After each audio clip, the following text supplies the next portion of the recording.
नमस्कार प्रिय विद्यार्थियों, आज की वीडियो के माध्यम से हम लोग चर्चा करेंगे ज्योग्राफी से बनने वाले बहुत ही महत्वपूर्ण अति लघुत्तरीय लघुत्तरीय दीर्घोत्तरीय टाइप के प्रश्नों के बारे में बहुत ही बारीकी के साथ आपको हर एक टॉपिक को क्लियर करने का प्रयास। जैसे कि आपने सोशियोलॉजी का देखा, होम साइंस का आपने देखा होगा, आपने हिंदी का देखा होगा, आपने एजुकेशन का देखा होगा, आपने सोशियोलॉजी का देखा होगा, मतलब सभी सब्जेक्ट के लगभग मैं करवा चुका हूं।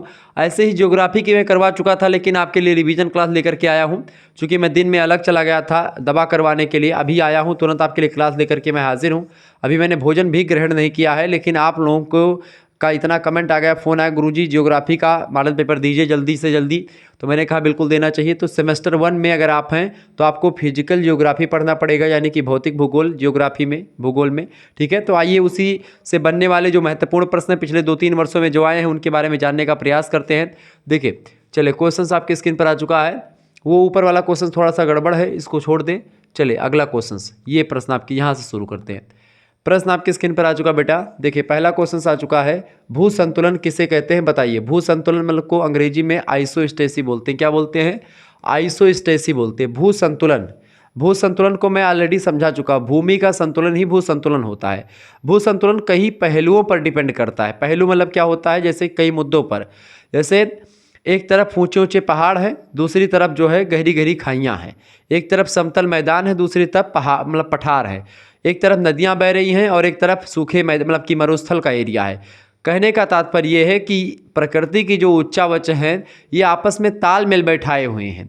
यानी कि एक तरफ ऊंची पहाड़ी है, दूसरी तरफ क्या है, गहरी खाइयाँ। तो गहरी खाई और आप देखते हैं, जैसे आपने पहाड़ी एरियाज़ में देखा होगा, तो ये पर्वत एक ऊंचा है और एक फिर उसके बगल में गड्ढा, घाटी, फिर चोटी, फिर घाटी। इस तरीके से जब होता है तो आपस में तालमेल बैठा रहता है। तो वही तालमेल जो होता है, उसी तालमेल को बेटा भू संतुलन कहा जाता है। यानी कि पृथ्वी पर तमाम प्रकार के उच्चावच हैं। उच्चावच का मतलब होता है कहीं पे पठार, पहाड़, मैदान, झरना, ठीक है, और आपका मरुस्थल, तमाम चीज़ें, नदियाँ। तो ये सब आपस में एक दूसरे से रिलेटिव हैं, एक दूसरे से संबंधित हैं, और इन्हीं का संबंध जो होता है पृथ्वी का जो संतुलन है उसको बनाए रखता है। एक तरफ ऊंचाई, एक तरफ गहराई है, तो आपका वो एवरेज में आकर के बराबर पे हो जाता है। अगर ऊंचाई में बढ़ोतरी ज़्यादा होती है, गहराई में बढ़ोतरी ज़्यादा होती है, या कुछ दोनों में डिफरेंसेस आते हैं, तो फिर वही चीज़ें हिलने लगती, भू संतुलन बिगड़ने लगता है।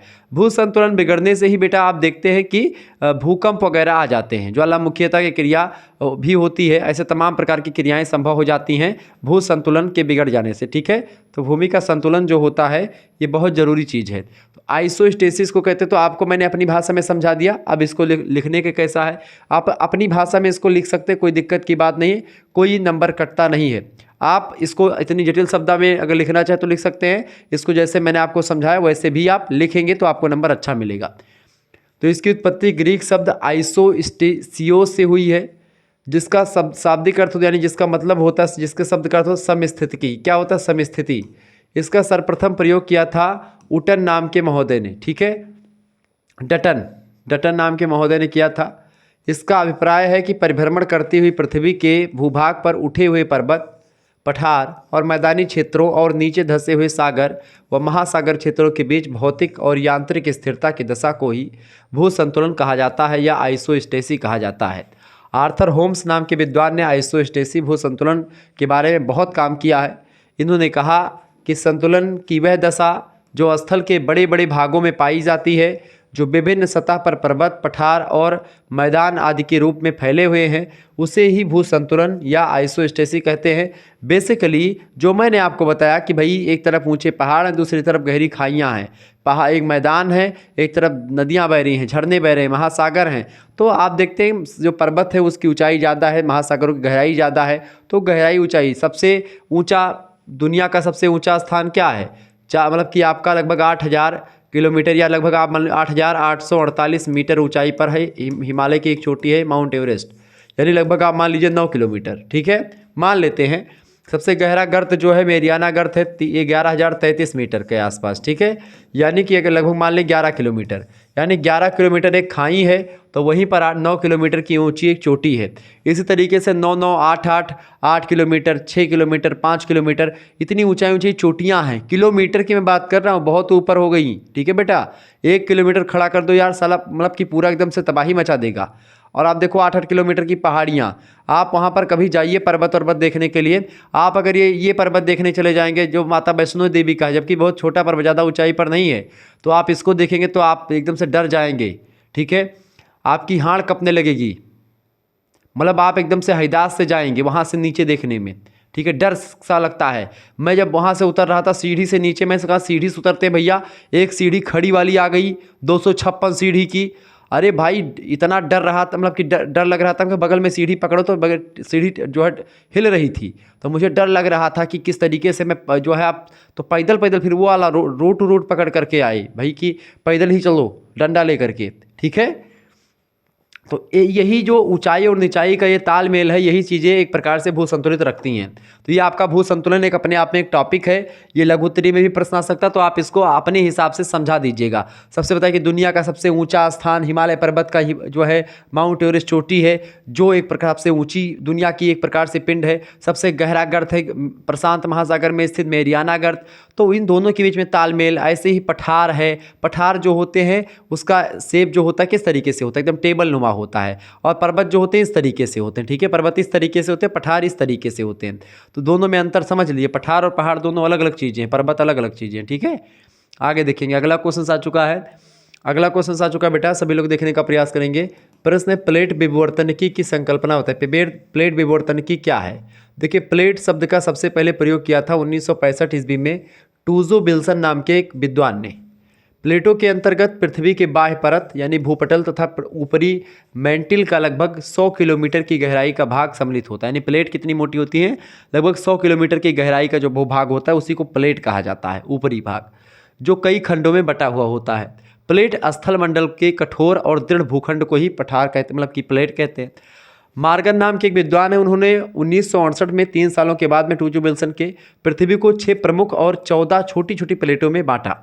प्लेट विवर्तन की सिद्धांत पर सर्वप्रथम अनेक पहलुओं पर विचार मार्गन और ली पिसोन नाम के विद्वान ने प्रस्तुत किया। इस क्षेत्र में टूजो विल्सन, हैरी हैस और विलियम गिलबर्ट ने अपना महत्वपूर्ण योगदान दिया प्लेट विवर्तन के सिद्धांत में। प्लेट विवर्तन की का बेसिकली मतलब होता है कि प्लेटें जो हैं वो आज भी खिसक रही हैं। जैसे आज भी आप देखते हैं जो हिमालय पर्वत की ऊंचाई क्यों बढ़ रही, इस वजह से चूंकि अभी भी जो हमारी नीचे जो एक प्रकार से नीचे वाली प्लेट है, यानी जो दक्षिणी प्लेट है, बेसिकली दक्षिणी जो है भारत वाली प्लेट, वो प्लेट आज भी खिसक रही है और धीरे धीरे करके वो आज भी उत्तर भारत को चपेट मार रही है और इस वजह से हिमालय आज भी ऊपर उठ रहा है। जहाँ पर हिमालय है पहले वहाँ पर टेथीज नाम का एक सागर बहा करता था, तो उसी सागर में या एक प्रकार क्या हुआ, तमाम प्रकार की चीज़ें हुई और उसी सागर में आकर के दक्षिण भारत का हिस्सा टकराता है, फिर वहाँ से मलबा ऊपर उठता है और वही कहते हैं कि वो जो है क्या बन गया, ये बन गया पर्वत आपका हिमालय पर्वत। ठीक है, बहुत सारे विद्वान ने बताया। महाद्वीपों में प्लेट संचलन के द्वारा प्रवाह या विस्थापन के 2 प्रमुख साक्ष्य सामने आते हैं।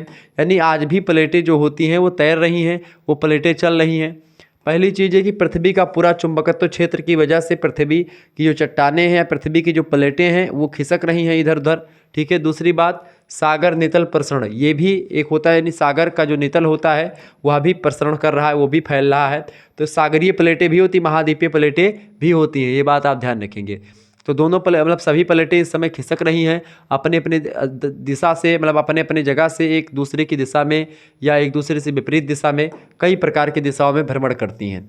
प्लेटें जो है कहीं ना कहीं पे कई हज़ार सालों के बाद में आप देखते थोड़ा बहुत उसमें संशोधन होता है प्लेटों में कि भाई ये प्लेट इतना खिसक गई है। ठीक है, अगला क्वेश्चन से स्थिति के आधार पर भूकंप के प्रकार बताइए। देखिए, पहला भूकंप होता है स्थलीय भूकंप, यानी कि इसको आप लैंड अर्थक्वेक बोलते हैं। स्थलीय भागों पर उत्पन्न होने वाला भूकंप स्थल भूकंप होता है तथा संख्या में ये बहुत अधिक बार आता है, यानी कि भूकंप जो स्थलीय भूकंप है ज़्यादा आता है। दूसरा होता है सागरीय भूकंप, यानी कि मैराइन अर्थक्वेक। इस प्रकार के भूकंप समुद्र के गर्भ में उत्पन्न होते हैं। इसके परिणाम स्वरूप सागरों में सुनामी की लहरें उठती हैं। जब भूकंप आते हैं सागर के अंदर तो उसमें क्या होता है कि जो समुद्र का जो गहरा वाला भाग होता है वहाँ पर जब उनकी लहरें आती हैं तो इससे क्या होता है, मतलब कि जो पी लहरें या प्राथमिक लहरें, सेकेंडरी लहरें जो होती हैं भूकंपीय लहरें, वो लहरें जब आती हैं तो वहाँ पर एक प्रकार से सुनामी की लहरें, जो समुद्र में होता है मंथन हो जाता है, समुद्र की लहरें ऊपर उठने लगती हैं। ठीक है, और सुनामी जैसे तमाम जो है वो चक्रवात वगैरह आ जाते हैं, जिससे तटवर्ती भागों में बहुत पानी भर जाता है या हानि होती है उनकी। ठीक है, जन धन हानि बहुत ज़्यादा होती, जान माल का खतरा बहुत बना रहता है समुद्र के तटीय किनारों पर भूकंप के आ जाने से।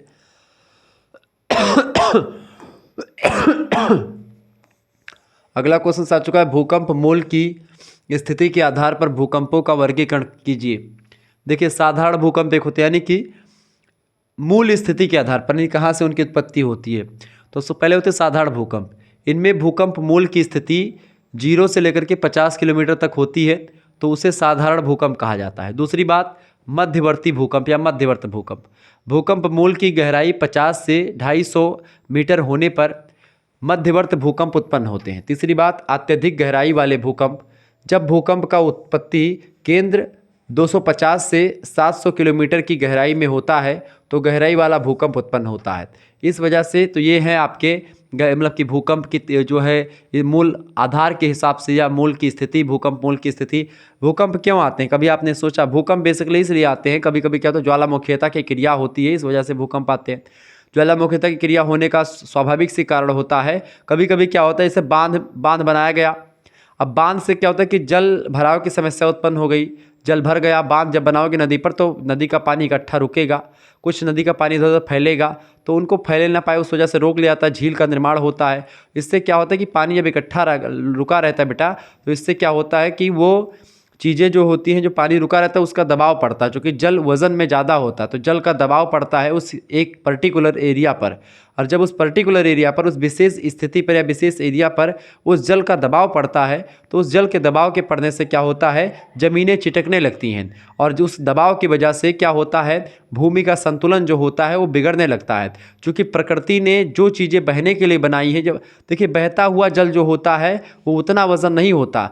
आपके हाथ पर बेटा अगर एक बार मोटरसाइकिल का चक्का ऐसे चढ़ करके निकल जाए तो आपको शायद उतना दर्द ना हो, लेकिन वही मोटरसाइकिल का चक्का आपके इसी पे खड़ा कर दिया जाए तो आपकी उंगली जो होगी बहुत परेशानी में आ जाएगी, यानी कि आपको दर्द बहुत तीव्र गति से होगा, बहुत तेज होगा, लगातार खड़ी करे रखो तो। यानी जब भी पानी स्थिर हो जाता है तो उसका जो एक प्रकार से वज़न है, उसका दाब है वायु मतलब कि जल का, वो जल का दबाव बहुत बढ़ जाता है। जल के दबाव के बढ़ने से पृथ्वी की जो आंतरिक जो परत है जल के नीचे की, वह एक प्रकार से नीचे दबने लगती है। ऐसी स्थिति में या उसमें फाटने लगता है अंदर, वही पानी अंदर कभी कभी जाने लगता है, तो पानी अंदर गया, नीचे से जो है हवा निकलने का प्रयास ही कर रही है। चूँकि आप देखते हैं कभी आज तो अब तो ठंडी है, ठंडी के महीने में आप अलाव सेंकते होंगे, उसमें से धुआं ऊपर निकलता है बेटा।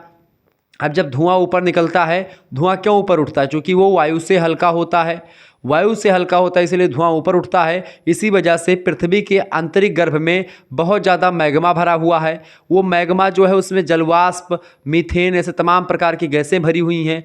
वह गैसें बेटा ऊपर उठने का प्रयास करती हैं। वह गैसें चूँकि वह हवा से हल्की हैं तो वो गैसें ऊपर उठने का प्रयास कर रही हैं, तो वो धीरे धीरे करके वहाँ पर एक प्रकार से पृथ्वी को फाड़ रही होती हैं। इधर से जल भी नीचे से दबाव डाल रहा है। ऐसे में क्या हुआ कि वहाँ पर जल और जा करके उस गैसें मिली, विस्फोट हुआ गड़ाम से, तो वहाँ ज्वालामुखी भी उत्पन्न हो सकती उस एरिया में, या तो मतलब चीज़ों को कमज़ोर करती हैं पूरी धरातल की स्थिति, और एक लोड ज़्यादा हो जाता है जल का, तो इस स्थिति में भी भूकंप के खतरे बने रहते हैं। तो भूकंप जो होते हैं वो इन कारणों से आते हैं। भूकंप में कई लहरें उत्पन्न होती हैं, उन लहरों को लेकर के प्रश्न परीक्षा में पूछा जाता रहा है। जैसे पहला प्रश्न है, प्राथमिक लहरें क्या है? प्राइमरी वेव्स, प्राथमिक लहरें या प्राथमिक तरंगें, ये भूकंपी तरंगें पृथ्वी के आंतरिक भागों में गुजरती हैं। ये चट्टानों को आगे पीछे ढकेलती हैं। इन तरंगों का औसत गति जो होता है 8 किलोमीटर प्रति सेकंड, यानी ये तरंगे 8 किलोमीटर जो है 1 सेकंड में जाने में सक्षम है। इन तरंगों के द्वारा धरातल पर सर्वाधिक हानि होती है, यानी कि जो प्राथमिक तरंगे होती, पी तरंगे होती भूकंप की, ये पृथ्वी पर सबसे ज़्यादा हानि पहुंचाने वाली तरंगे होती भूकंप की। अगला क्वेश्चन आ चुका है, महाद्वीपीय मग्न तट क्या होता है?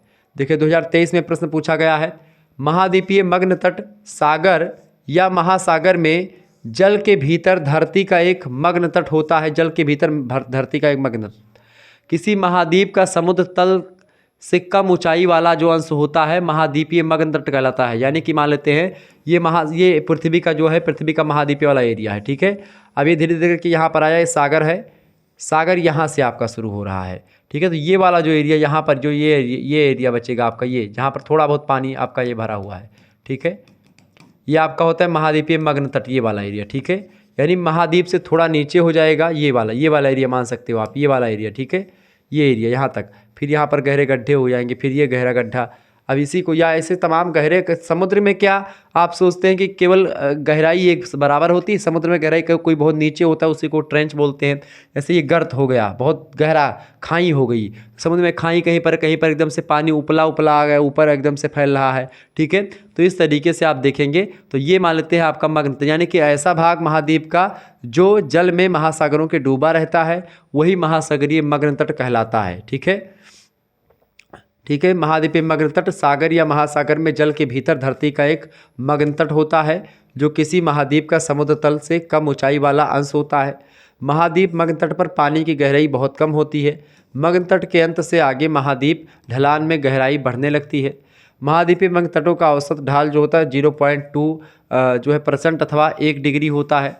महाद्वीपीय मग्न तटों के क्षेत्र मानव के लिए महासागरों के सर्वाधिक महत्वपूर्ण भाग माने जाते हैं।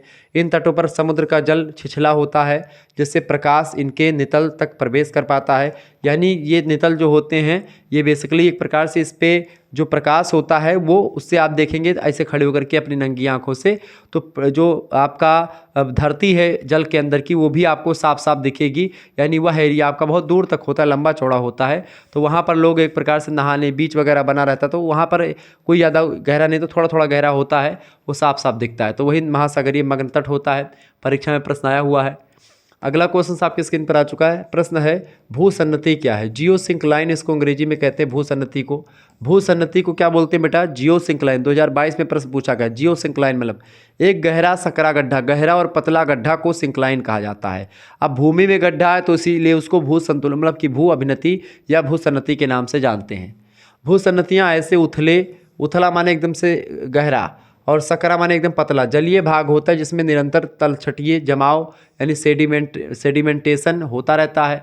तलछटीय जमाव का मतलब जैसे कि मान लेते हैं कोई ये पृथ्वी का ऊपर भाग है, भूपरपट्टी वाला, ठीक है। अब ये पूरा भाग है पृथ्वी पर, यहाँ से कोई नदी आकर के बहती हुई आ रही है। नदियाँ जा करके समुद्र में आप गिरती हैं। अभी नदियाँ इधर से भी समुद्र से आकर के गिरती है। समुद्र है मान लेते हैं, समुद्र नीचे यहाँ पर समुद्र है, इतना छोटा सा मान लेते। ये समुद्र में एक गड्ढा या नदियों में एक गड्ढा मतलब कि जहाँ पर जा करके मलबा बहुत देर से आ रहा है, वैसे एक बहुत देर से आ रहा है गड्ढा में गहरा। तो यहाँ पर जो नदियाँ आएगी, नदियाँ अपने साथ क्या बहा करके लाती हैं? अवसाद। अवसाद माने क्या होता है? कूड़ा कबाड़। तो कूड़ा कबाड़ बहा करके लंबे समय तक लाती रहती हैं और उस एक एरिया में डालती रहती। तो यहाँ से क्या होता है, जब मलबा गिरता है तो ये और गहरा सकरा पतला होता जाता है। तो यहाँ पर एक चीज़ें होती हैं। जब इस पर प्रेशर पड़ता है बेटा, लोड पड़ता है नीचे की ओर, यहाँ पर खूब ज़्यादा मलबा भर जाता है तो ये लोड पड़ता है। लोड पड़ने से इधर का भाग जो होता है ऊपर उठता है, इधर का भाग भी ऊपर उठने लगता है। ऐसे में क्या होता है, ये दोनों भाग जाकर के आपस में टकरा जाते हैं और जब इधर का भाग ये भी जाकर के टकराएगा, ये भी आकर के टकराएगा, तो यहाँ से जितना मलबा यहाँ पर भरा था अभी तक, ये सब मलबा ऊपर की ओर उठेगा और इस तरीके की आकृति ऊपर बन जाएगी, खूब ऊपर ऊपर। यही आकृति जो है वलित पर्वत कही जाती है। तो वलित पर्वतों का निर्माण बेटा कैसे होता है? क्रोबर का भूसन्नति सिद्धांत ये तो कहता है, भूसन्नति का सिद्धांत कि भूसन्नति में मलबा में गड्ढा भरा होगा लंबे समय तक, फिर उसके अंदर मलबे के वजन की वजह से क्या हुआ होगा, एक बल लगा हुआ होगा जिससे चट्टानें जो होंगी, इधर की चट्टान इधर भागी, इधर की चट्टान इधर भागी, इस वजह से आपस में टकराई और बीच में जो मलबा था ऊपर उठा। और बीच में मलबा के उठ जाने से क्या हो गया बेटा? बीच में मलबे के उठ जाने से क्या हो गया? बीच में मलबे के उठ जाने से सारी चीज़ें फिक्स हो गई, ठीक है। यानी कि सारी चीज़ें फिक्स हो गई, कहने का मतलब ये क्या है?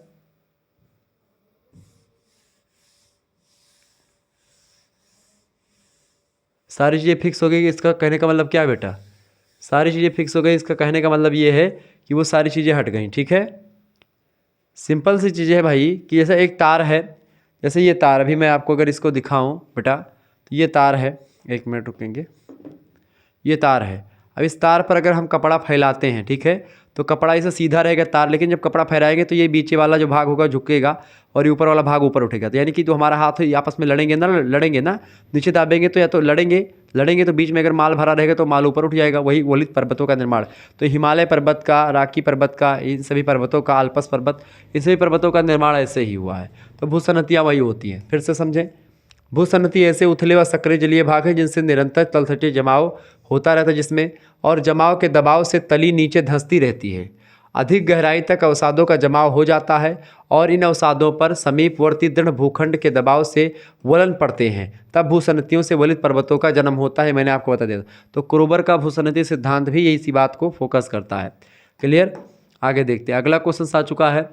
अगला प्रश्न आप देखेंगे बेटा। अगला प्रश्न आ चुका है, भूसन्नति की हाग व डॉना, हाग और डाना विद्वान हैं, इनकी परिकल्पना को संक्षेप में बताएं। देखिए इन्होंने लंबे सकरे व उथले सागरों को जियोसिंक्लाइन नाम दिया है। इन्होंने मेसोजोइक कल्प में 5 दृढ़ भूखंड और इनके मध्य में 4 परिवर्तनशील भूसंरचनाएं बताई हैं। भूसंरचनाओं के किनारों पर सागरीय अतिक्रमण तथा विवर्तन का प्रभाव होता रहता है तथा किनारे पर मोटे पदार्थों का तथा भूसंरचनाओं के बीच वाले भाग में महीन पदार्थों का जमाव होता रहता है। भूसंरचना के किनारों पर दबाव पड़ने से तलछट में मोड़ पड़ते हैं और वलित पर्वतों का निर्माण होने लगता है। ठीक है, ये बात आप ध्यान रखेंगे। तो इस तरीके से लंबे सकरे व उथले सागरों को जिंक मतलब कि जियोसिंक्लाइन के नाम से जाना जाता है। मेसोजोइक कल्प में 5 दृढ़ भूखंड और इसके मध्य में 4 परिवर्तनशील भूसंरचनाएं बताई गई। तो यही एक प्रकार से हाग और डाना ने बताया था। ठीक है, तो वही जो मैंने आपको अभी समझा कि तार पर नीचे जब दबाव डलेगा, क्रोबर ने भी यही बताया, जब इस पे नीचे धंसेगा तो इससे क्या होगा, चीज़ें ऐसे ऊपर उठेंगी और आकर के आपस में टकराएंगी, बीच का मलबा खूब तेज़ी से ऊपर उठेगा और वही मलबा जो होगा, चूँकि बहुत दिनों से जमा हो रहा है, जो है लगभग 10-12 हज़ार वर्ष से लगातार कचरा जमा होता रहता है। तो पर्वतों का निर्माण ऐसे नहीं हो जाता, लाखों करोड़ों वर्ष लग जाते हैं बनने में। ठीक है, अरबों खरबों वर्ष लगते हैं पर्वत निर्माण में। अगला क्वेश्चन आ चुका है, आंतरिक शक्तियाँ किसे कहते हैं? आंतरिक शक्तियाँ, पृथ्वी के आंतरिक भाग से उठने वाले बलों को आंतरिक शक्तियाँ कहते हैं। इन शक्तियों की उत्पत्ति या विकास पृथ्वी के आंतरिक भागों में होता है। इनका प्रभाव भूतल पर तत्काल प्रकट नहीं होता है, अपितु काफ़ी लंबे समय के पश्चात दिखाई पड़ता है। इन शक्तियों के द्वारा भूतल पर अनेक प्रकार के परिवर्तन आपको देखने को मिल सकते हैं, जिस कारण से भूतल पर विभिन्न प्रकार के उच्चावचों का निर्माण हो सकता है या विकास हो सकता है या होता है। तीव्रता के आधार पर आंतरिक शक्तियों को 2 भागों में बांटा जाता है। एक होती दीर्घकालिक शक्तियाँ या पटल विरूपणी शक्तियाँ, दूसरी होती हैं आकस्मिक संचालन। यानी कि जो जैसे आप देखते हैं आंतरिक शक्तियों की, जैसे भूकंप हो गया, ज्वालामुखी हो गया, ये सब आंतरिक शक्तियों की वजह से ही चीज़ें होती हैं। क्लियर, ये ध्यान रखेंगे। एक चीज़ और ध्यान रखेंगे, अगर मान लेते हैं आपको PDF प्राप्त करना है इसका या कोर्स लेना है सभी सब्जेक्ट का, तो उसके लिए आपके लिए कोर्स की व्यवस्था कर दी गई है, क्रैश कोर्स, जो कम समय में परीक्षा की तैयारी करवाई जाती है। 91 61 93 60 62 प्रश्न करेंगे।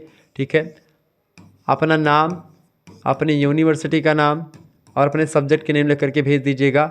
अब इस पर देखें भाई, उन्हीं बच्चे SMS करें जिनको कोर्स में ज्वाइन होना है। अब आप लोगों के, अब नंबर मैंने दे दिया तो इसमें इतने SMS आप लोग कर देते, बेमतलब की बातें भी कभी कभी करने लगते हैं। तो ऐसे में बेमतलब के जो है क्वेश्चंस ना करें, आप क्वेश्चंस वही करें जो आपके लिए उपयोगी हो और कोर्स से रिलेटेड हो। तो आप SMS करके जुड़ सकते हैं हमारे साथ। बाकी मैं यूट्यूब पे ही सारी चीज़ें दे देता हूँ, तो जो बच्चे जुड़ना चाहते हैं वो जुड़ सकते हैं। मात्र 100 रुपीज़ इसके लिए चार्ज रखी गई है। जिनको भी बच्चों को जुड़ना है जुड़ सकते हैं। इसका फ़ायदा ये होगा कि अभी सेकंड सेमेस्टर आपका मैं जल्दी शुरू करने वाला हूँ, तो सेकंड सेमेस्टर की इन्फॉर्मेशन आपको मिल जाएगी और उसके लिए क्लासेस, उसके लिए जो चार्ज रखा जाएगा मात्र 100 रुपीज़ उसके लिए भी रखा जाएगा। तो अभी सेकंड सेमेस्टर का लॉन्च नहीं हुआ है, लेकिन अगर आप फर्स्ट सेमेस्टर जुड़ेंगे, जैसे लॉन्च किया जाएगा आपको पहले इन्फॉर्मेशन व्हाट्सएप ग्रुप में मिल जाएगी। यहाँ पर आपको सभी सब्जेक्ट के PDF नोट्स मिलेंगे। ठीक है, सभी सब्जेक्ट, जैसे आपका सोशियोलॉजी है, जियोग्राफी है, पॉलिटिकल साइंस है, हिंदी है, संस्कृत है, सभी का आपको यहाँ पर मिलेगा। ठीक है, model paper, revision class, marathon class, chapter wise सब कुछ आपके लिए व्यवस्था है। तो आप जिनको जुड़ना है फटाफट से आप जुड़ सकते हैं। बहुत ही बारीकी के साथ चीज़ों को यहाँ पर बताया जाता है। ठीक है, क्लासेस आपकी यहाँ पर होती रहेंगी और सेकंड सेमेस्टर में और बेहतर अब की बार किया गया है। सेकंड सेमेस्टर में आपके लिए बहुत बेहतर करने का प्रयास करूँगा मैं, तो आपको बिल्कुल चिंता नहीं करनी होगी। आगे देखते हैं, अगला क्वेश्चन आपकी स्क्रीन पर आ चुका, फटाफट से आप देखेंगे। वाताग्र के प्रकार संक्षेप में बताएं। देखिए, विभिन्न प्रकार की वाताग्र क्या होती हैं? ऐसे एरिया जहाँ पर ठंडी वायु राशियाँ और गर्म वायु राशियाँ आपस में मिलती हैं, उसी एरिया को वाताग्र का नाम दिया जाता है। ठीक है, तो वाताग्र विभिन्न प्रकार की विशेषताओं के आधार पर वाताग्रों को 4 प्रकारों से बांटा गया है। पहला है उष्ण वाताग्र, ठीक है, वार्म फ्रंट। दूसरा है शीत वाताग्र यानी ठंडा एरिया, उष्ण माने गर्म। तीसरा है संशोधित वाताग्र और चौथा स्थिर वाताग्र। इस तरीके से 4 प्रकार के वाताग्र होते हैं। अगला प्रश्न, घाटी तथा पर्वत समीर क्या होती है? 2023 में प्रश्न है, घाटी या पर्वत समीर क्या है? पर्वत समीर को ही पर्वत समीर और घाटी के क्या होती है? देखिए, एनाबोटिक और कैटाबोटिक पवनें स्थानीय पवन कहलाती हैं। इन्हें क्रमशः घाटी समीर अथवा पवन समीर के नाम से जानते हैं। घाटी तथा पवन समीर मतलब कि समीर माने हवा, तो ऐसी हवा या स्थानीय हवा, ऐसी हवा जो घाटी और समीर मतलब कि जो एक प्रकार से एनाबोटिक और कैटाबोटिक, ये एनाबोटिक कहते हैं घाटी समीर को अंग्रेजी में, कैटाबोटिक पर्वत समीर को कहा जाता है। दिन के दौरान पर्वतीय प्रदेशों में ढाल गर्म हो जाते हैं और वायु ढाल के साथ साथ ऊपर उठती है। क्योंकि जब गर्म हवाएं हो जाएंगी तो गर्म चीज़ें ऊपर उठती हैं, ठंडी चीज़ें नीचे धंसती हैं। क्योंकि ठंडी चीज़ों में वज़न ज़्यादा होता है, गर्म चीज़ों का वज़न कम होता है। इस घाटी से बहाती हैं और इन पवनों को घाटी समीर कहा जाता है। इसके विपरीत सूर्यास्त के बाद यह व्यवस्था पलट जाती है और पर्वतीय ढालों पर जो पार्थिव विकिरण है उसके द्वारा तेज़ी से ऊष्मा का विसर्जन हो जाता है। क्योंकि जब वो ढाल जो होते हैं ठंडे हो जाते हैं, ऐसी स्थिति में वायुदाब जो होता है वो कम हो जाता है, उच्च वायुदाब हो जाता है। उच्च वायुदाब का मतलब क्या होता है, वायु ठंडी हो जाती है और वायु के ठंडे हो जाने से हवाएं जो ऊपर उठ रही थी अभी तक, वो हवाएं नीचे की ओर धंसने लगती हैं। ठीक है, ऊंचाई वाले भागों से ठंडी हवाएं और घनी हवाएं नीचे बैठने लगती हैं। इस पवन को पर्वत समीर कहा जाता है। तो बेटा घाटी समीर क्या होता है, घाटी समीर आपका ऐसी चीज़ें जब घाटी से हवाएं चोटी की तरफ चढ़ती हैं, यानी कि घाटी की तरफ, चूँकि क्या होता है, सूर्य की प्रकाश हुआ, गर्मी हुई, ये भूखंड पूरा गर्म हो गया, इसके संपर्क में जो भी हवाएं आएंगी वो गर्म हो जाएंगी। जैसे ही हवाएं गर्म होंगी बेटा, यहाँ से मान लेते हैं हवाओं का अगर वजन 2 किलो रहा होगा तो यहाँ पर आकर के उन वजन का एक प्रकार से 1.5 किलो बचा होगा या 1 किलो बचा होगा, तो ये हवाएं ऊपर उठ जाएंगी।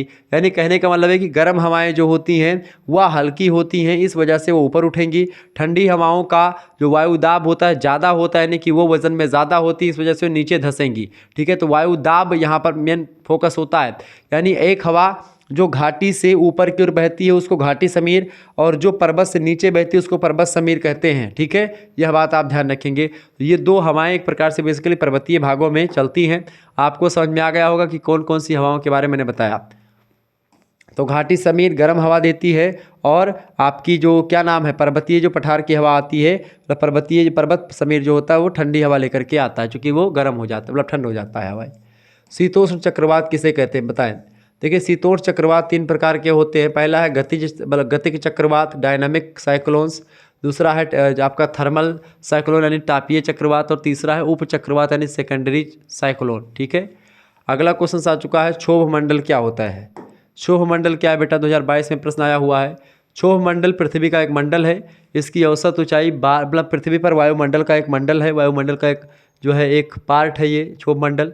12 किलोमीटर की ऊंचाई इसकी है। भूमंडल रेखा पर इस परत की ऊंचाई 18 किलोमीटर है और ध्रुवों पर इसकी ऊंचाई 7 से 10 किलोमीटर के आसपास पाई जाती है। लेकिन अगर औसत ऊंचाई की बात की है, वो एवरेज ऊंचाई की हर जगह पर मिला ले तो एवरेज ऊंचाई जो है वो 12 किलोमीटर, यानी पृथ्वी तल से 12 किलोमीटर ऊपर तक जाओ तो ये जो पूरा भूखंड के चारों तरफ जो एक वातावरण क्रिएट है, यही वातावरण क्षोभ मंडल के नाम से जाना जाता है।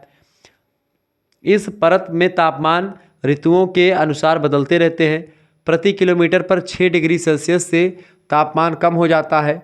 इस परत में जलवाष्प, भारी गैसें, धूल कण आदि भी अधिकता में पाए जाते हैं।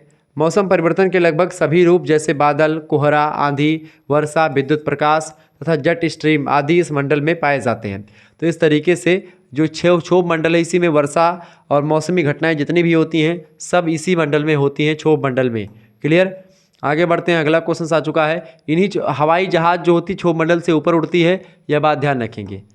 अगला क्वेश्चन आ चुका है, प्रश्न है समताप मंडल क्या है बताएं। देखिए, क्षोभ सीमा के ऊपर का जो एरिया होता है उसी को समताप मंडल कहते हैं। एक परत मिलती है जिसमें ऊंचाई की ओर बढ़ता हुआ तापमान घटता नहीं है किंतु समान रहता है। विकिरण के द्वारा ताप की प्राप्ति ताप की मुक्ति के बराबर होती है। यानी जितना तापमान जो है विकिरण, सूर्य के विकिरण से मिलती है, उतनी विकिरण जो है उसकी खपत भी हो जाती है। कुल मिलाकर के कहने का मतलब ये है कि समताप मंडल जो है उसमें तापमान जो है घटता बढ़ता नहीं, तापमान उसमें स्थिर रहता है। इस वजह से वहाँ पर मौसमी क्रियाएँ भी बहुत कम होती हैं और वहाँ पर हवाई जहाज वगैरह उड़ाना बहुत ही एक प्रकार से अच्छा माना जाता है या ठीक ठाक, क्योंकि वहाँ पर मौसमी घटनाएं कम होती हैं। इस कारण यह परत समताप मंडल कहते हैं, क्योंकि यहाँ पर तापमान समान होता है। जितना तापमान सूर्य की उष्मा से आता है वो तापमान सब नष्ट हो जाता है, सब यूज में आ जाता है। इस परत में ऊंचाई पर कुछ ताप वृद्धि संभव हो पाती है। कुछ विद्वान मध्य अक्षांशों पर इसकी औसत ऊंचाई 30 किलोमीटर बताते हैं, जबकि कुछ लोग इसकी ऊंचाई लगभग 80 किलोमीटर बताते हैं। यानी कि ये 80 किलोमीटर का एक दायरा होता है, ऊपर का भाग 14 से लेकर के यानी कि 30 किलोमीटर इसकी औसत ऊंचाई है। यानी वहाँ से लेकर के जो आपका 18 किलोमीटर था उससे ऊपर, ठीक है, 12 किलोमीटर की ऊंचाई औसत ऊंचाई उसकी थी क्षोभ मंडल की। और उसके ऊंचे का जो भाग है आपका 80 किलोमीटर तक, वो सारा भाग किसका है? ये है समताप मंडल का। अगला क्वेश्चन आ चुका है, कुछ विद्वान बताते हैं। अगला प्रश्न आ चुका है, शीत प्रदेश की दशाओं का संक्षेप में वर्णन कीजिए। शीत प्रदेश की दशाएं, conditions of cold air sector. पहली बात, आकाश साफ होता है। शीत प्रदेश जो होता है, ठंडा प्रदेश, वहाँ का क्या होता है? आकाश साफ होता है और मेघ फैल जाते हैं, यानी कि बादल फैले रहते हैं। दूसरी बात, तापमान क्रमशः यहाँ पर नीचा होता है। तापमान यानी कि जो टेम्परेचर है वो नीचे रहेगा, लो रहेगा। तीसरी बात, सापेक्ष आर्द्रता भी कम हो जाती है। आर्द्रता मतलब क्या होता है? सापेक्ष आर्द्रता, जो नमी होती है वायु की, वो भी थोड़ी बहुत आपको थोड़ा कम दिखेगी। वायु दाब में कमी आ जाती है, ठीक है। तो शीत प्रदेश की दशाओं में क्या होता है? वायु दाब में कमी आ जाती है, वायु के दबाव में भी थोड़ा बहुत कमी आपको देखने को यहाँ पर मिल जाएगी। अगला प्रश्न, प्रतिचक्रवात के प्रकारों पर संक्षेप में प्रकाश डालिए। समय समय पर विद्वानों ने प्रतिचक्रवातों के वर्गीकरण को लेकर के काफ़ी प्रयास किया है। 19वीं सदी के जो है हम्फ्रीज नाम के एक विद्वान हैं, उन्होंने एंटी साइक्लोन को 3 वर्गों में विभाजित किया। पहला है मतलब कि यांत्रिक चक्रवात, दूसरा है आपका तापीय चक्रवात और तीसरा है विकिरण प्रतिचक्रवात। इस तरीके से प्रतिचक्रवात को 3 भागों में बांटा। अगला क्वेश्चन आपके स्क्रीन पर आ चुका है, शीतोष्ण चक्रवात कितने प्रकार के होते हैं? तो शीतोष्ण चक्रवात जो होते हैं आपके बेटा, वो कितने प्रकार के होते हैं? 3 प्रकार के, गतिक चक्रवात, तापीय चक्रवात और उप चक्रवात। आपेक्षिक आर्द्रता क्या है? फटाफट से आप बताने का प्रयास। आपेक्षिक आर्द्रता, देखें, आपेक्षिक आर्द्रता हमेशा एक अनुपात के रूप में प्रकट करी जाती है। आपेक्षिक आर्द्रता को ही सापेक्षिक आर्द्रता भी आप कह सकते हैं। आर्द्रता माने नमी, या किसी निश्चित तापक्रम पर निश्चित आयतन वाली वायु की आर्द्रता सामर्थ्य तथा उसमें उपस्थित आर्द्रता की वास्तविक मात्रा के अनुपात को आपेक्षिक आर्द्रता कहा जाता है। उदाहरण के लिए मान लेते हैं कि 70 डिग्री फ़ारेनहाइट तापमान पर एक घन फुट हवा में अत्यधिक नमी को ही आर्द्रता कहते हैं, धारण करने की क्षमता 8 ग्रेन की है तथा वास्तविक आर्द्रता 4.1 ग्रेन है। तो आप इसका सूत्र, आपेक्षिक आर्द्रता का सूत्र क्या होता है? निरपेक्ष आर्द्रता बटे आर्द्रता सामर्थ्य। निरपेक्ष आर्द्रता आपकी दी गई थी, तो निरपेक्ष आर्द्रता कैसे निकलेगी? जब आप जो है क्या करेंगे, जब आप वास्तविक आर्द्रता में 100 से गुणा करके, मतलब वास्तविक आर्द्रता बटे जो आपका नमी धारण करने की क्षमता है 8, उससे भाग देंगे, 100 गुणा कर देंगे, तो जो निकलेगा वही आपकी आपेक्षिक आर्द्रता है, सापेक्षिक आर्द्रता मिलेगी।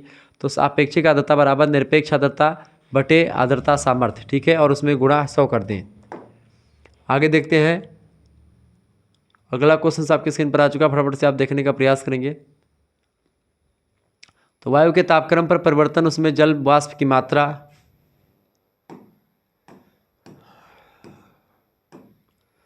तो वायु के तापक्रम परिवर्तन, उसमें जल वाष्प की मात्रा यदि घटती बढ़ती है तो वायु की आपेक्षिक आर्द्रता परिवर्तित हो जाती है, क्योंकि निरपेक्ष आर्द्रता स्थिर रहती है, ठीक है।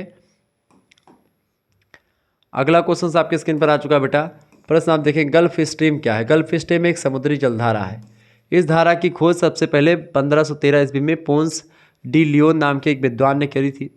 40 डिग्री उत्तरी अक्षांश तथा हेटरास आंतरिक तथा ग्रांड बैंक के पूर्वी भाग के बीच प्रवाहित होने वाली धारा है गल्फ स्ट्रीम। गल्फ स्ट्रीम धारा कहलाती है। इस धारा का तापमान तट के निकट लगभग 4 डिग्री से लेकर के 10 डिग्री सेल्सियस तक तापमान जो है इसका होता है, हवा का, मतलब कि जलधारा का, ठीक है। और दक्षिणी भाग में 20 डिग्री सेल्सियस है। खुले महासागरों में इसकी गति 16 से 24 किलोमीटर प्रतिदिन जो है 16 से 24 किलोमीटर ये लहरें जाती हैं। इस धारा का वेग 120 से 140 सेंटीमीटर प्रति सेकंड, यानी 120 से 140 सेंटीमीटर एक सेकंड में जाने में सक्षम है, सेंटीमीटर हो रहा है। इस धारा में अनेक उष्ण क्रोड, जलावर्त, विसर्प इत्यादि जो है मौजूद होते हैं, यानी कि लहरें जो होती है उठ करके चलती हैं। तो एक धारा है ये गल्फ स्ट्रीम धारा, ठीक है, ये बात आप ध्यान रखेंगे।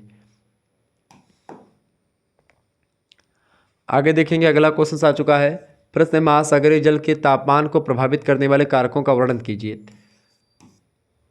सौर्मिक मतलब कि सौरिक कारण, सौरिक की ऊर्जा की तीव्रता व दैनिक अवधि पहला कारण होता है। सागरीय जल का तापमान जो प्रभावित होता है, यानी एक दिन में जो तापमान आता है, तीव्रता जो सौरिक ऊर्जा की है, और उसकी दैनिक अवधि। दूसरी बात, परावर्तन, प्रकीर्णन और अवशोषण के द्वारा वायुमंडल में प्राप्त ऊर्जा का जो क्षय होता है, ये भी महासागरीय जल के तापमान को प्रभावित करता है। ऊष्मा संतुलन भी प्रभावित करता है। ऊष्मा का स्थानांतरण जब हो जाता तब भी दिक्कत होती है। महासागरों की अवस्थिति कहाँ पर है, किस सिचुएशन में है, वो भी डिपेंड करता है। मौसमी दशाएं कैसी हैं, अंत रूस मतलब कि आंतरिक सागरीय कटकों का प्रभाव भी पड़ता है इस पर। उष्ण और शीतल दशाओं का आदान भी एक प्रकार से आपको यहाँ पर जो है महासागरीय जल के तापमान को प्रभावित करता है। यह बात आप ध्यान रखेंगे। वीडियो को लाइक कर दीजिएगा, चैनल पर अगर नए आए हैं तो सब्सक्राइब कर दीजिएगा और वीडियो को सभी दोस्तों से निवेदन है कि शेयर कर दीजिएगा। ऐसे इन्फॉर्मेटिव वीडियो मैं लगातार आपके लिए लाता रहता हूँ। अगला क्वेश्चन आ चुका है, टेरोपॉड सिंधुपंख क्या है। देखिए, टेरोपॉड सिंधुपंख चूना प्रधान सिंधुपंख के उदाहरण हैं जिनका निर्माण क्रमशः टेरेपॉड जीवों के अवशोषों के द्वारा होता है। इसमें कैल्शियम की मात्रा लगभग 80% के आसपास होती है। 80% कैल्शियम होता है। इन्हीं की खोल से बनते हैं ऐसे शंकु।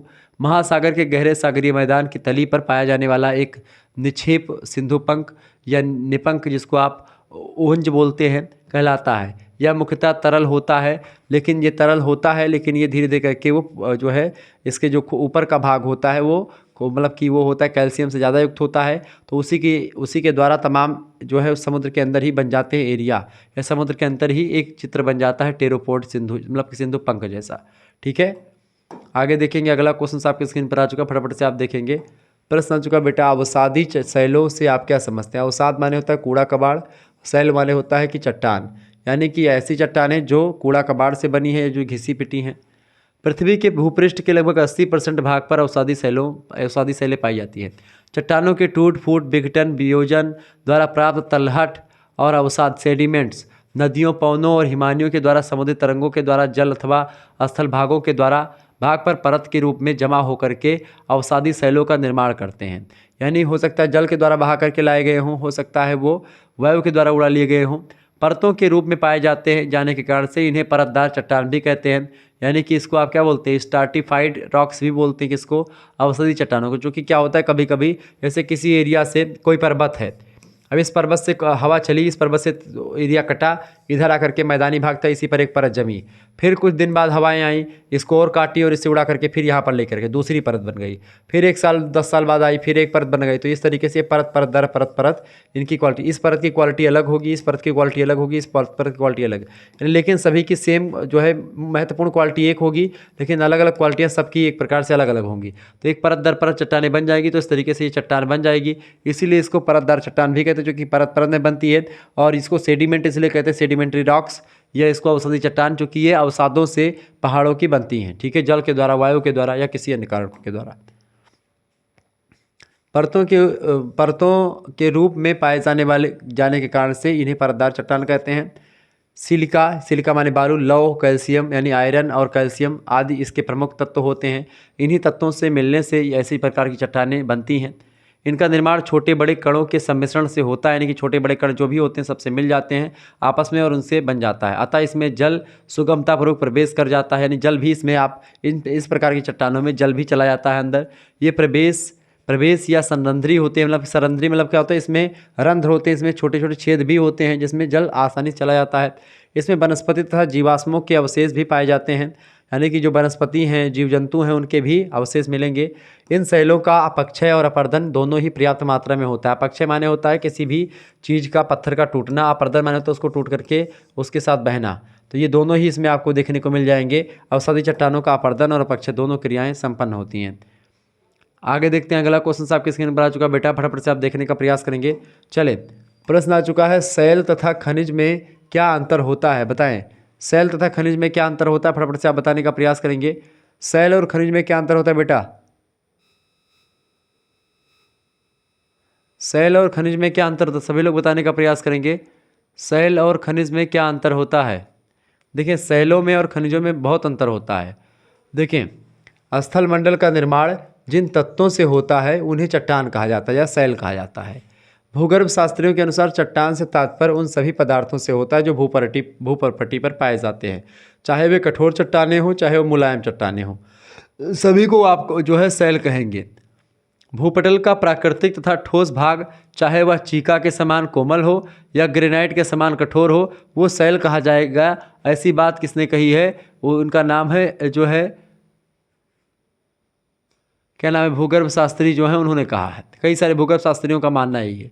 होम्स नाम के एक विद्वान है भूगर्भ शास्त्री, इनका कहना है कि चट्टानों का निर्माण खनिजों के योग से हुआ है, यानी तमाम खनिज मिल करके एक चट्टान का निर्माण करते हैं, शैल का निर्माण करते हैं। चट्टानों के निर्माण में मुख्य रूप से सिलिका, एल्यूमिना, चूना, iron oxide, soda, iron oxide, hematite, magnesia, potassium, potash आदि खनिजों का विशेष योगदान होता है किसी भी शैल या किसी भी चट्टान के निर्माण में। इन सभी तत्वों को मिलकर के फिर चट्टानों का निर्माण होता है। आर्थर होम्स नाम के भूगोलवेत्ता कहते हैं, बहुत फेमस विद्वान है, कि अधिकांश चट्टानें खनिजों का ही मिश्रित अंश होते हैं। इन तमाम खनिजों के मिलने से ही चट्टानों का निर्माण होता है। उनमें कई खनिजों का पाया जाना जन स्वाभाविक बात होती है। जैसे आप देखते हैं हीरा के साथ सोना भी, मतलब कि हीरा, कोयले की खान में क्या मिलता है, हीरा मिलता है। तो वो एक प्रकार से मिश्रण, जो खनिजों का मिश्रण होता है वही चट्टान बन जाता है। इन खनिजों में रासायनिक तत्वों का योग रहता है। प्रत्येक चट्टान में एक से अधिक खनिजों का सम्मिश्रण होता है। यानी एक चट्टान अगर आप खोदेंगे तो उसमें कई प्रकार के खनिज आपको दिखेंगे। ठीक है। वारस्टर, मतलब कि वारसेस्टर कहते हैं कि सभी चट्टानों में 2 या 2 से अधिक खनिज होते हैं, अर्थात चट्टानें निर्मित करने वाले खनिजों का मिश्रण होती हैं। ठीक है। यानी चट्टानें जो होती खनिजों का मिश्रण रूप ही होती हैं। फिंच ट्रिवार्था कहते हैं कि एक या अधिक खनिजों के संयोग से भूपटल की चट्टानें का निर्माण होता है। R.S. पवार कहते हैं कि जो है शैलों के बारे में, चट्टानें खनिजों का प्राकृतिक मिश्रण है, जिसमें मतलब प्रकृति के द्वारा मिश्रित की गई, इसको मनुष्य का हस्तक्षेप नहीं है, जिससे भूपटल की संरचनात्मक इकाई का निर्माण होता है। इस तरीके से चीज़ों को बताया गया। तो ये बताई हुई तमाम विद्वानों ने अपने अपने हिसाब से इसको बताया है। ये बात आप ध्यान रखेंगे। आगे बढ़ते हैं। अगला क्वेश्चन आपके स्क्रीन पर आ चुका है, फटाफट से आप देखने का प्रयास। काया अंतरित चट्टानें। काया माने होता है शरीर, अंतरित माने होता है बदलना। ऐसी चट्टानें जो किन्हीं कारणों के वश में अपक्षय पर्दन के परिणाम स्वरूप उनका पूरा का पूरा चेंज, मतलब कि कायांतरित, मतलब कि काया बदल चुकी है, शरीर बदल चुका है, उनका बहुत ज़्यादा अपक्षय पर्दन हो चुका है, उसी को कायांतरित शैल, कायांतरित चट्टान कहते हैं। ठीक है। पृथ्वी के, मतलब ऐसी चट्टानें जो घिस पिट चुकी हैं एकदम से, जिनका कोई अपना अस्तित्व नहीं, अवसादी, मतलब कि वो आपका, तो घिसने पिटने से जो उसके मलबे से जो बनता है उसको अवसादी कहते हैं। लेकिन ऐसी चट्टानें जो घिस पिट चुकी हैं वो कायांतरित हैं, या जो अपनी एक प्रकार से उसको बदल देती हैं, क्या बोलते हैं, काया को बदल देती हैं। पृथ्वी के धरातल के संचलन, पर्वत निर्माणकारी बल के कारण से उत्पन्न दबाव, उच्च तापमान, घोलीकरण से जब अवसादी और आग्नेय चट्टानों का रूप परिवर्तन हो जाता है, तब इसी को रूपांतरित चट्टान का नाम दिया जाता है। क्योंकि इन शैलों का निर्माण काया परिवर्तन से, यानी शरीर परिवर्तन से होता है, अतः इन्हें कायांतरित चट्टान कहा जाता है। रूपांतरण की क्रिया के दौरान चट्टान का संगठन और रूप जो होता है इसमें बदल जाता है। क्लियर। आगे बढ़ते हैं। अगला क्वेश्चन आपकी स्क्रीन पर आ चुका है, फटाफट से आप देखने का प्रयास करेंगे। बहुत ही ज़बरदस्त क्वेश्चन से, वीडियो को शेयर कर दीजिएगा और लाइक भी कर दीजिएगा। इसी प्रकार से इन्फॉर्मेटिव वीडियो मैं लगातार आपके लिए लाता रहूँगा। प्रश्न आ चुका है, एटॉल। एटॉल क्या होता है बेटा? देखिए, एटॉल की अगर बात की जाए तो जब प्रवाल भित्ति का आकार घोड़े के नाल के या अंगूठी के आकार का हो जाता है तो उसे ही एटाल कहते हैं। एटाल बेसिकली प्रवाल भित्ति का एक रूप होता है। प्रवाल भित्तियाँ जो होती हैं ये प्रवाल द्वीप से बनती हैं। प्रवाल भित्तियाँ समुद्रों में आपको देखने को मिलती हैं। इन्हीं भित्तियों से प्रवाल द्वीप का निर्माण भी होता है। तमाम प्रकार के जीव जंतु की जो खोखली हड्डियाँ, ये शंख वगैरह जो होते हैं, जीव के ऊपरी भाग होते हैं। देखिए कितने मजबूत होते हैं शंख, ठीक है, और बसते कितने अच्छे हैं। तो वही सब चीज़ें हैं। तो एटाल जब होता तो शंख की भांति नहीं, ऐसी आकृति बन जाती है, इससे क्या है, घोड़े के नाल की भांति। ठीक है, इस तरीके से कुछ, ठीक है, घोड़े के नाल या अंगूठी की भांति बन जाती है स्त्री। अब की चीज़ें इस तरीके से, घोड़े का नाल इस तरीके से होता है कुछ, ठीक है, घोड़े का नाल, तो घोड़े के नाल की भांति बन जाती हैं, तो उसी को एटाल कहते हैं। इसका विकास मुख्यतः द्वीप के चारों ओर तथा गौण रूप से जलमग्न पठार के ऊपर अंडाकार रूप में देखने को मिलता है। इसके भी कई स्थानों पर ज्वारीय प्रवेश मार्ग पर बने हुए हैं। इस प्रवाल भित्ति के मध्य में लैगून की स्थिति मिलती है, जिसकी गहराई औसतन 50 से 70 फैदम की वजह। फैदम जो है समुद्री जो है गहराई मापने का एक मीटर होता है, पैमाना होता है। एटाल के ऊंचे उठे हुए भागों पर ताड़ और नारियल के वृक्ष भी आपको दिखाई पड़ जाएंगे। तो एटाल एरिया जो होता है, एक ऊपर भाग जो उठा होता है इस तरीके से, एक भाग यहाँ पर ऊपर उठा है, मतलब कि लंबा चौड़ा होता है, ये उठा हुआ भाग होता है, एक धंसा हुआ भाग होता है, तो एटाल इस तरीके से का निर्माण होता है। ठीक है, ये सब एटाल होते हैं, घोड़े के नाल की भांति। घोड़े के नाल ऐसे होता है। नारियल और ताड़ के वृक्ष मिलते हैं। एटाल लाल सागर में, एंटीक्लीज सागर में, जावा सागर में, दक्षिणी चीन सागर में, ऑस्ट्रेलिया सागर में, इन सभी जगहों पर आपको एटाल देखने को मिल जाएंगे। इसके अलावा भूरा फूटी एटाल इसका सबसे अच्छा उदाहरण है। कुल मिलाकर के कहने का मतलब है, एटाल जो होते हैं वो समुद्रों में कैसे बनते हैं, इस तरीके के आकार का बन जाते हैं। क्या होता है, मान लेते हैं समुद्र की तली है आपकी, ठीक है, ये समुद्र की तली, समुद्र है, लेकिन यहाँ पर क्या मूंगे की चट्टानें या तमाम चट्टानें, प्रवाल द्वीप की तमाम चट्टानें होती गई। ये प्रवाल का जो ऊपरी खोखला है वो इकट्ठा होता है, तो इस तरीके से ऊपर उठ जाए भाग, ये भाग ऊपर उठ जाए, ठीक है, ये भाग 2 भाग ऊपर उठ जाए बगल बगल में, और नीचे यहाँ पर गहरा गड्ढा हो, लेकिन यहाँ पर भी नीचे वही क्वालिटी पाइए, जो सेम क्वालिटी यहाँ पर वही क्वालिटी यहाँ पर हो।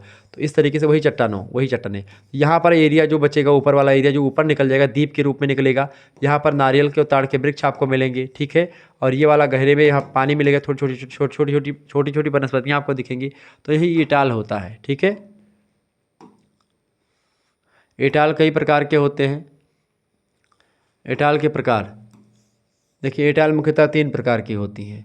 पहली है ऐसी एटाल जो चारों ओर वलयाकार होती है, यानी कि वलय के रूप में होती है, जिनके मध्य में द्वीप नहीं पाया जाता है, यानी कि वलयाकार इस तरीके से। वलय वलय यही होता है, ठीक है। वलय या परवलय, परवलय जो होता है इस तरीके से, परवलय ये होता है, वलय ये होता है।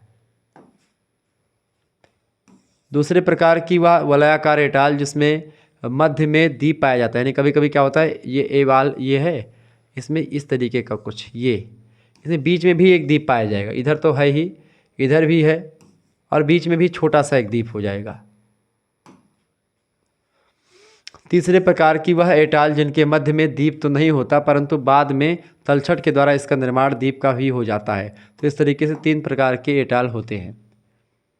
आगे देखते हैं ज्वार भाटा क्या होता है। ज्वार लहरों को उठने को ज्वार और गिरने को भाटा कहा जाता है। सूर्य की जो एक प्रकार से और पृथ्वी की जो गुरुत्वाकर्षण शक्ति उसकी वजह से ज्वार और भाटा समुद्र में आते हैं। समुद्र की लहरें जब ऊपर उठती हैं तो उसी को ज्वार, और नीचे गिरती तो उसी को भाटा कहते हैं, ठीक है। ये बात आप ध्यान रखेंगे। तो महासागरीय जल में अनेक प्रकार की इससे गतियाँ होती हैं, जिनमें ज्वार और भाटा अपना अलग महत्व रखती हैं, क्योंकि इनके द्वारा सागर का समस्त जल प्रभावित होता है। सामान्य तौर पर यह माना जाता है कि सूर्य तथा चंद्रमा के आकर्षण बल की वजह से महासागरीय जल के ऊपर उठ करके आगे बढ़ने को ज्वार और नीचे गिरकर पीछे हटने को भाटा कहते हैं। जैसे लहरें उठी, खूब ऊंची लहरें उठी और खूब तेज़ी से जा रही तो वो ज्वार हो गया, लेकिन वही लहरें फिर नीचे गिरती हुई और इस तरीके से पिछड़ती हुई चली जाती हैं नीचे गिरकर, तो वो भाटा होता है। ये क्रियाएं बेसिकली होती रहती हैं। अगर एक दिन में एक क्रिया होती है तो उसको दैनिक ज्वार कहा जाता है। अर्धदैनिक ज्वार जब एक दिन में 2 बार ज्वार 2 बार भाटा आते तो उसको एक प्रकार से दैनिक भाटा मतलब कि अर्धदैनिक कहते हैं। क्लियर? कहने का मेरे मतलब ये है कि ज्वार माने होता उठना और भाटा माने होता नीचे गिरना, यही समझ लो। क्योंकि मेरे पास इस समय ऊर्जा बिल्कुल भी नहीं है, मैं बहुत थका हुआ हूँ, आपको क्या बताऊँ, लेकिन फिर भी मैं आपके पढ़ाने के लिए आया हूँ। चूँकि मुझे आपको पढ़ाना था, लेकिन आज पूरा दिन दवाई करवाने के लिए मैं चला गया था, इस वजह से मेरी तबीयत चूँकि बहुत ख़राब हो चुकी थी। चूँकि मैं जब पढ़ाता हूँ तो नीचे से फिर ठंडी पैर में लग गई थी, ठीक है, और खांसी वगैरह तो आ ही रही थी, लगातार ठंडा पानी भी पी लिए थे, तो तबीयत बहुत बिगड़ चुकी थी। तो मैंने दवा वगैरह करवाई तो आप ठीक कुछ मात्रा में ठीक हुए हैं। आज ही भी दवा करवा के आए तो अभी ठीक नहीं हुए हैं, लेकिन हाँ कुछ कंफर्टेबल फील हो रहा है। बट अभी मतलब एनर्जी बहुत ज़्यादा लॉस हो चुकी है, मतलब पढ़ाने का बिल्कुल भी मन नहीं कर रहा है, आंखें एकदम से बंद हो रही, फिर भी मैं आपको पढ़ा रहा हूँ। तो ये बात आप ध्यान रखें। कहने का मतलब मेरे ये है कि आप लोग थोड़ा सा एनर्जी अगर मेरी सही नहीं है आज की वीडियो के माध्यम से, क्योंकि मैं एनर्जी लेस नहीं पढ़ाने का मन करता है, मैं कूद कूद के एकदम से जोश भर करके पढ़ाने का काम करता हूँ। और बेसिकली आपका कल पेपर परसों लगा हुआ है, तो इसके लिए मैं अपना जी जान लगा देता है इस वीडियो के लिए। लेकिन चूँकि यहाँ पर थोड़ी सी प्रॉब्लम हो रही है, ठीक है, यहाँ पर थोड़ा सा खांसी में, तो इस वजह से थोड़ा सा मुझे बोलने से डॉक्टर ने थोड़ा सा बोला कि धीरे बोलना बेटा। चले अगला प्रश्न है महासागरीय जल की लवणता। लवणता माने होता है खारापन, ठीक है। तो महासागरीय जल बेसिकली खारापन होता ही है। प्रोफेसर सविंदर सिंह बहुत फेमस विद्वान हैं। सविंदर सिंह की पुस्तक लोग यूपीएससी के लिए पढ़ते हैं, आईएएस वगैरह बनने के लिए। सविंदर सिंह जियोग्राफी के लिए बड़े फेमस पुस्तककार हैं। भौतिक भूगोल बहुत फेमस पुस्तक है, भौतिक भूगोल के बड़े अच्छे विद्वान सविंदर सिंह माने जाते हैं, इनकी पुस्तक बड़ी फेमस है। एम लक्ष्मीकांत की पुस्तक फेमस है पॉलिटी की। अगर आपको यूपीएससी की तैयारी करते तो आप एम लक्ष्मीकांत पॉलिटी की पुस्तक खरीद करके पढ़ें। 7वां 8वां संस्करण आप तो आ चुका होगा। ऐसे ही अगर आपको इनको पढ़ना हो तो आप सविंदर सिंह की पुस्तक ले सकते हैं, या आप माजिद हुसैन को पढ़ सकते हैं। जियोग्राफी में बड़ी पुस्तकें हैं। आप बड़े लेवल पर अगर पढ़ाई करना चाहते हैं, यूपीएससी लेवल, ठीक है, पीसीएस लेवल से ऊँचे, तो आप इन पुस्तकों को पढ़ेंगे। नहीं तो ये पुस्तकें पहली बार में तो आपके बिल्कुल समझ के बाहर होंगी, लेकिन आपका अगर आधार ठीक है, आपने एनसीईआरटी कंप्लीट कर लिया, तो आप इन पुस्तकों को पढ़ें। प्रोफेसर सविंदर सिंह का मानना है कि सागरीय जल के भार एवं उसमें घुले हुए पदार्थों के भार के अनुपात को सागरीय लवणता कहते हैं। यानी क्या, महासागरीय जल का जो भार होता है और उसमें घुले हुए जो पदार्थ होते हैं उन्हीं के भार के अनुपात, तो घुले हुए पदार्थ के भार का अनुपात ही सागरीय लवणता कहा जाता है। इसी संदर्भ में ओमनी नाम के एक विद्वान है, इनका कहना है कि समुद्री जल में पाए जाने वाले समस्त लवणों, लवण माने होता है नमक, समस्त नमकों के योग को ही लवणता कहा जाता है। 1 किलोग्राम सागरीय जल में घुलित ठोस पदार्थों की कुल मात्रा को सागरीय लवणता भी कहा जाता है। कुछ विद्वान ऐसा कहते हैं कि 1 किलोग्राम, जब 1 किलोग्राम जल में जो तमाम प्रकार के ठोस पदार्थ मिले रहते हैं, उन्हीं ठोस पदार्थों की मात्रा जो होती है बेटा, उसी को सागरीय लवणता के रूप में परिभाषित किया जाता है। यह बात आप ध्यान रखेंगे। अगला प्रश्न, महासागरीय संसाधन क्या है? महासागरों में जो संसाधन पाए जाते हैं तमाम प्रकार के जैविक और अजैविक, उन्हीं को कहते हैं। जैसे पृथ्वी के तली में, जैसे आप देखते हैं मैदानों पर तमाम वनस्पतियां होती हैं, ऐसे ही मैदानों पर जो जंगल होते हैं, जंगल में तमाम वनस्पतियां हो गई। ऐसे ही जो पृथ्वी के ऊपरी भाग पर, भूपर्पटी पर जंगल आपको मिलते हैं, तमाम वनस्पतियां मिलती हैं। ऊंचे ऊंचे पहाड़ों पर्वतों पर भी ऐसी वनस्पतियां आपको मिलेंगी। पहाड़ों पर भी आपको बड़े बड़े पेड़ मिलेंगे, चीड़ और इन सभी के, देवदार के। जैसे ही आप समुद्र के अंदर जाएंगे, समुद्र के अंदर पेड़ और बड़े बड़े हैं, वनस्पतियां हैं, जीव जंतु समुद्र के अंदर है, तलछटी में नीचे एकदम से दबे हुए, उनका ऊपर प्रकाश से कोई मतलब नहीं होता, वो समुद्र के अंदर वे बाटे, अब समुद्र के नीचे पानी के अंदर ही है वो, ठीक है। तो उन्हीं को महासागरीय संसाधन कहते हैं। महासागरों के सतह से तली तक विद्यमान जैविक तथा अजैविक, जैविक माने होता है जीव जंतु जो होते हैं जिसमें जीवन है, अजैविक माने ऐसे चीज़ें जो जिसमें जीवन नहीं है, वनस्पति मतलब कि तमाम और चीज़ें पाई जाती हैं। जैविक और अजैविक तत्वों को जिनका उपयोग मानव अपनी आवश्यकता की पूर्ति के लिए करता है या करेगा, सागरीय संसाधन कहा जाता है। सागरीय संसाधन इसलिए महत्वपूर्ण है क्योंकि उनका पुनः निर्माण संभव है, यानी सागरीय संसाधनों का आप दोबारा निर्माण कर सकते हैं, दोबारा को आप सागरीय संसाधन को आप व्यवस्थित कर सकते हैं। देखिए सागरीय संसाधन की अगर बात करें बेटा, तो आजकल कुछ दिनों के बाद में आप देखेंगे लोग सागरीय संसाधनों पर ज़्यादा डिपेंड होंगे। जैसे बहुत बड़े बड़े देशों में, अब कई और देशों में आप देखते हैं जो ज़्यादा अपने आप को बहुत आगे की बताते हैं, वो सी फूड खाते हैं। सी फूड बहुत महंगा बिकता है।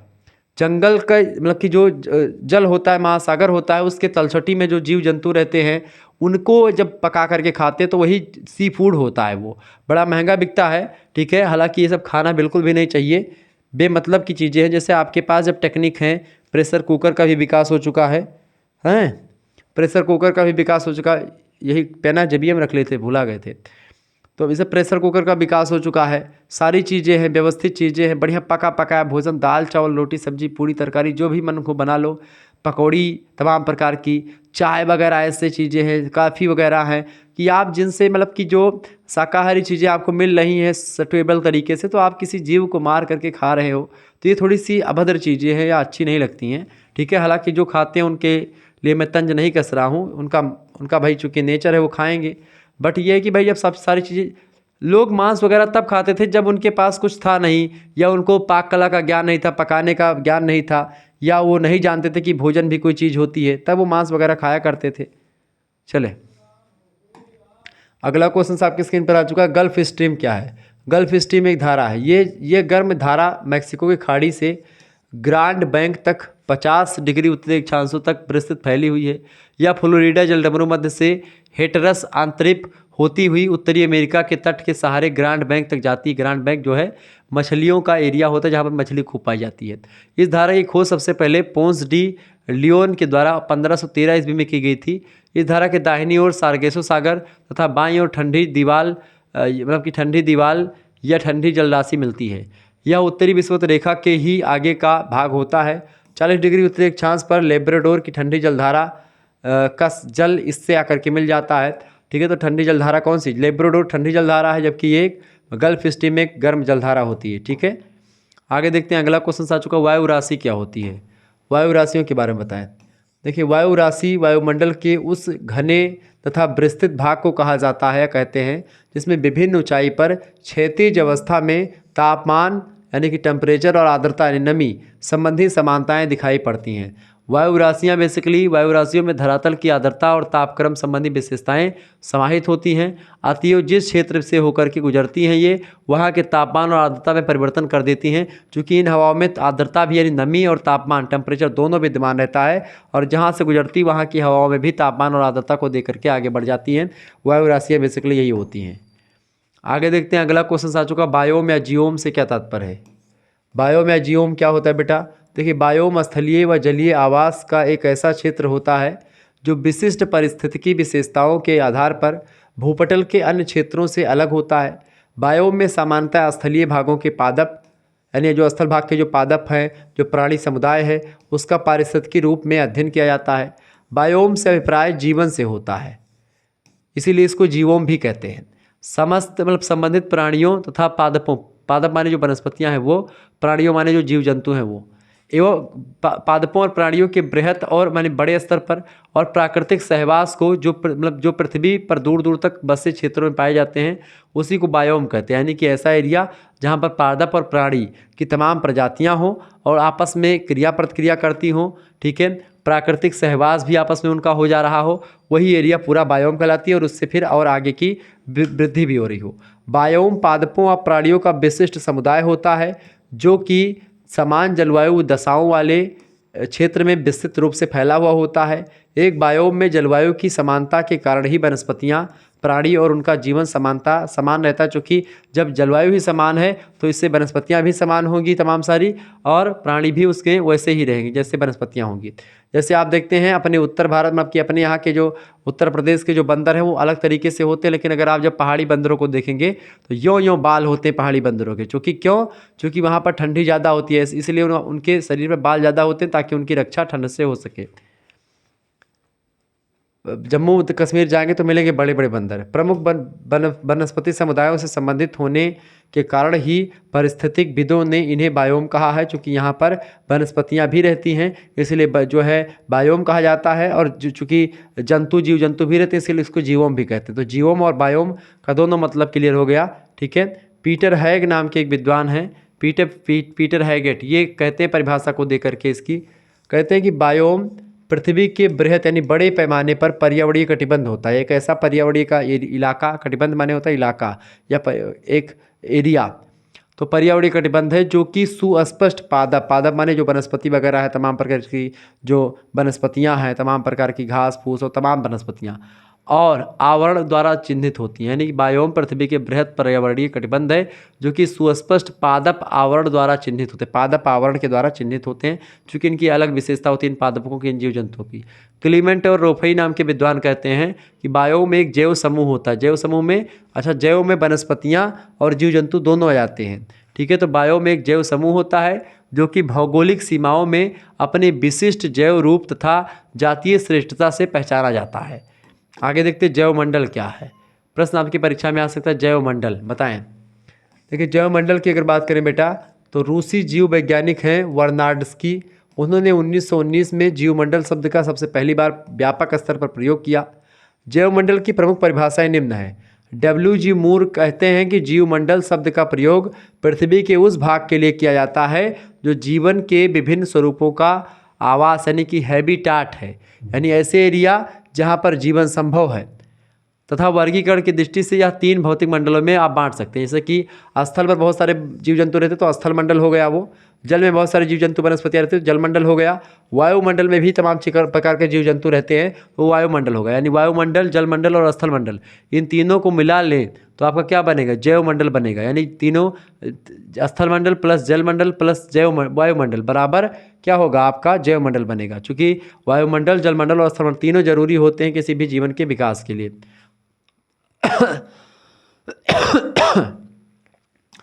अगला आ चुका है प्लेट टेक्टोनिक, यानी जो विवर्तन की थ्योरी वो क्या है। देखिए स्थलीय दृढ़ भूखंडों को प्लेट कहा जाता है। जो स्थल पर भूखंड दृढ़ है, कठोर है, उन्हीं को प्लेट कहते हैं। इन प्लेटों के स्वभाव तथा प्रवाह से संबंधित अध्ययन को प्लेट टेक्टोनिक या प्लेट विवर्तन की कहते हैं।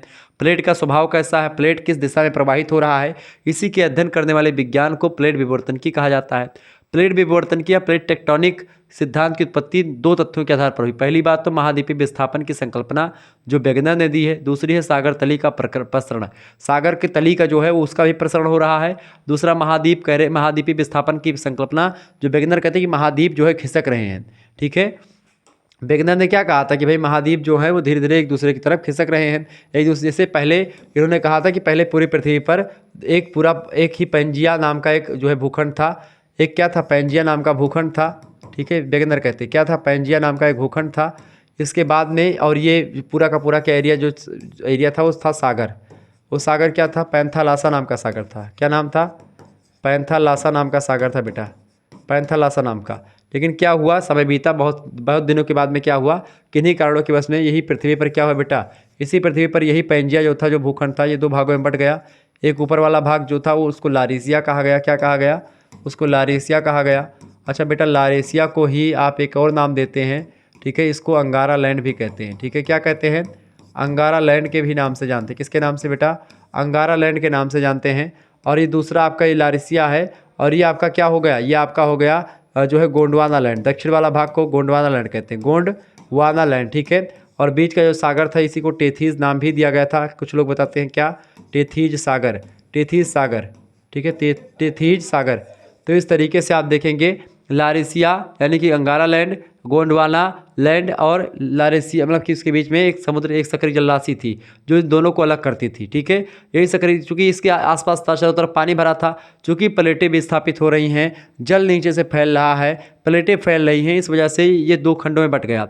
अब इसके बाद में क्या हुआ? इसके बाद में आप देखेंगे कि ये जो ऊपर वाला भाग है बेटा, इस ऊपर वाले भाग से आप देखते हैं यहाँ पर उत्तरी अमेरिका का निर्माण इससे बना, लारेशिया से। इसी से ग्रीनलैंड का इलाका बन गया।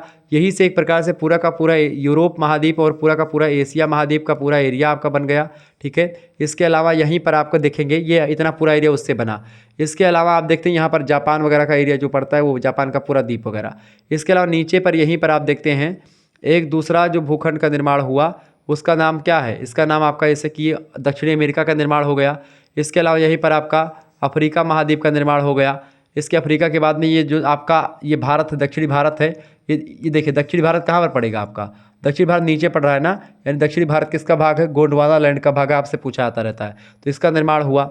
इसके बाद में यहीं पर आपका ऑस्ट्रेलिया महाद्वीप पड़ता है, तो ऑस्ट्रेलिया महाद्वीप का भी निर्माण किससे हुआ? गोंडवाना लैंड के, यानी कि ये गोंडवाना लैंड का जो हिस्सा है टूटा, तो इससे ये तमाम महाद्वीप बने, ये 3 महाद्वीप बने। ऊपर वाला टूटा तो इससे जो है ये महाद्वीप बने ऊपर वाले, ठीक है। और ऐसे यहाँ पर अंटार्कटिका वगैरह है। तो इस तरीके से आप देखेंगे कि इनका जो निर्माण हुआ है, अगर ये अलग क्यों हुए? चूँकि ये इनका अलग अलग प्रसरण हो रहा है, अलग अलग दिशाओं में जा रहे हैं, कुछ एक दूसरे को टकरा रहे हैं, कुछ एक दूसरे से मिल रहे हैं, कुछ एक दूसरे से अलग हो रहे हैं। कहा जाता है कि यहाँ पर एक मेडागास्कर नाम का द्वीप है अफ्रीका के बगल में। ये मेडागास्कर जो है अलग किससे हुआ? इसी अफ्रीका से हुआ। और कहा जाता है कि ये मेडागास्कर जो था, इससे ऊपर एक यही भारत वाला जो था, ये प्लेट यहाँ पर थी, लेकिन ये धीरे धीरे करके खिसकती हुई यहाँ पर आकर के मिली।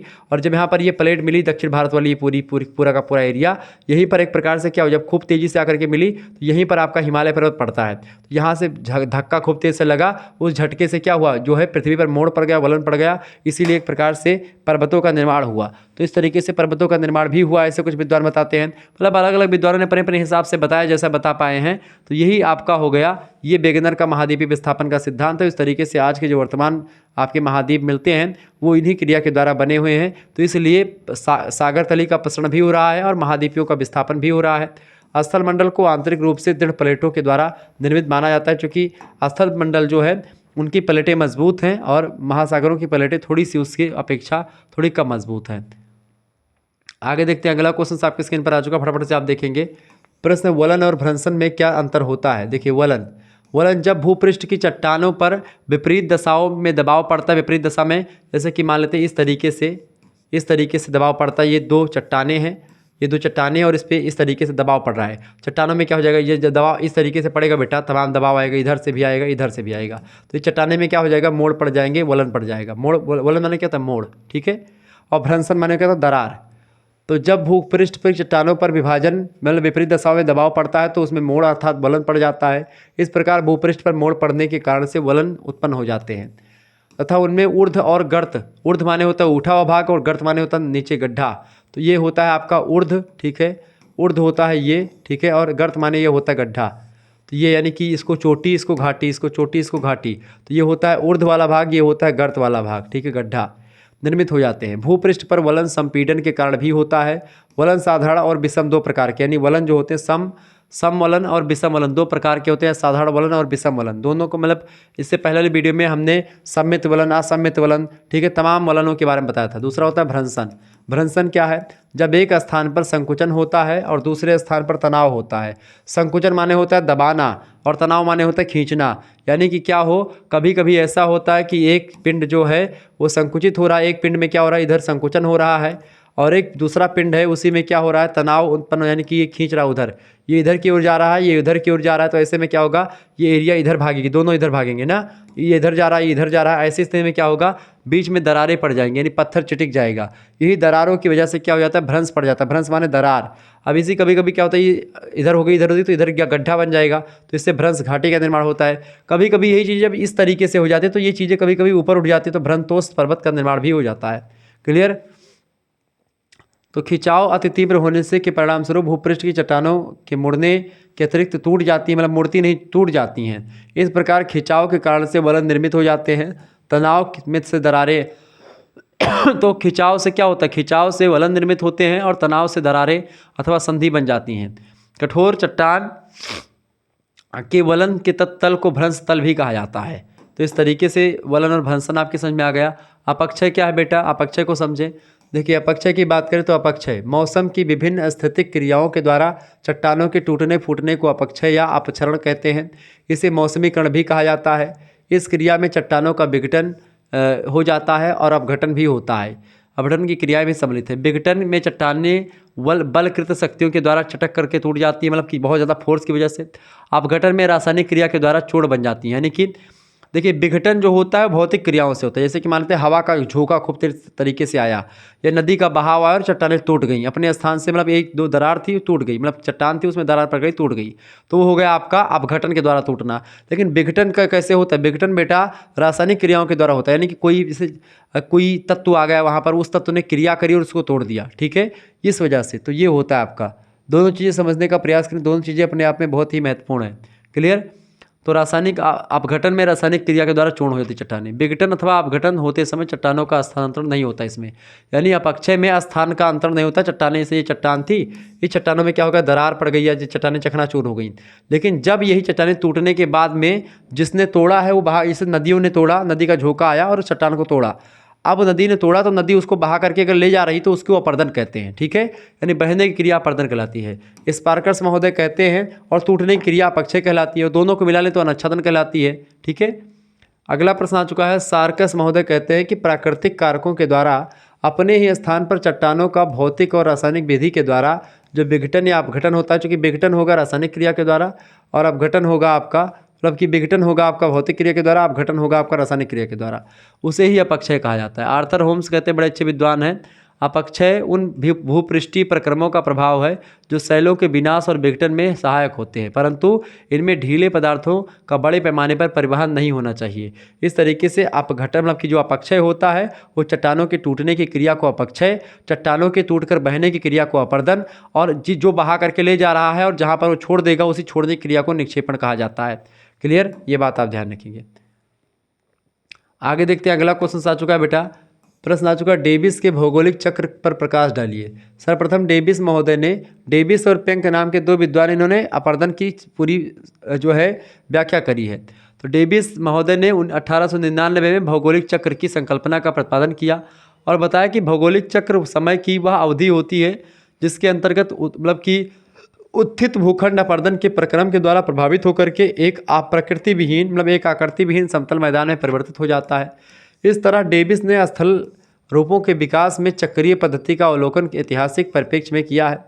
उन्होंने बताया कि स्थल रूपों के निर्माण और विकास पर संरचना, प्रक्रम यानी अपर्दन के कारक, समय यानी अवस्था, इन तीनों का प्रभाव पड़ता है। इसी आधार पर डेविस ने प्रतिपादित किया कि स्थल रूप, संरचना, प्रक्रम और समय का प्रतिफल होते हैं, यानी कि संरचना, प्रक्रम और समय, संरचना में क्रिया होगी और उस क्रिया कई समय तक होगी, उसके बाद में फिर आपको अपर्दन देखने को मिलेगा, ठीक है। आगे बढ़ते हैं, अगला क्वेश्चन आपकी स्क्रीन पर आ चुका है, फटाफट से आप देखने का प्रयास करेंगे। प्रश्न बहुत ही बढ़िया है। सूर्य आतप क्या है? सूर्य आतप, सूर्य माने होता है सूर्य भगवान, आतप माने होता है किरणें। सूर्य की जो किरणें हैं, सूर्य की जो गर्मी है, सूर्य की जो उष्मा है, उसी को सूर्य का तप कहते हैं, ठीक है।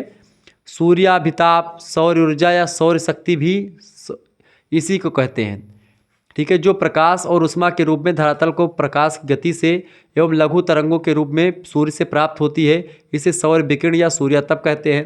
महान जलवायुवेत्ता टिर्वार्था नाम के एक विद्वान हैं, इन्होंने सूर्य की विशाल ऊर्जा का मात्र 2/11 भाग ही धरातल पर हवाओं के द्वारा हवाओं एवं धाराओं को गतिशील रखता है। बाकी जो सूर्य की ऊर्जा का 2/11 भाग है वही पृथ्वी तक पहुँचता है, बाकी ऊर्जा यहाँ तक नहीं आती है। सूर्य से ताप का विकिरण लघु तरंगों के रूप में होता है जो 1/250 से 1/6700 मिलीमीटर लंबी होती है तथा लगभग 1,86,000 मील लगभग 13 लाख किलोमीटर प्रति सेकंड की गति से चलती हैं।